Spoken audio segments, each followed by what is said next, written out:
Assalamu alaikum, my greetings to everyone. I would like to make an announcement of upcoming event which will take place in Sheffield on 6th of September. 6th of September is the anniversary day of independence of Chechen Republic of Ichkeria. Unfortunately, Chechnya has been occupied by Russia, illegally occupied since 1999. When Putin came to power, he invaded Chechnya and called it anti-terror operation.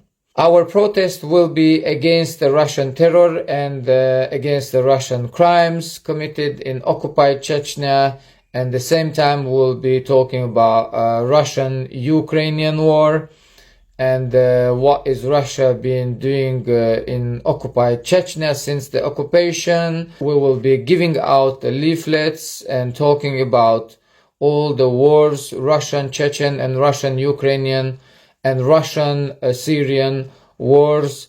And we welcome everybody to join our peaceful protest against the Russian crimes against humanity. And see you then in Sheffield City Centre, Peace of Garden.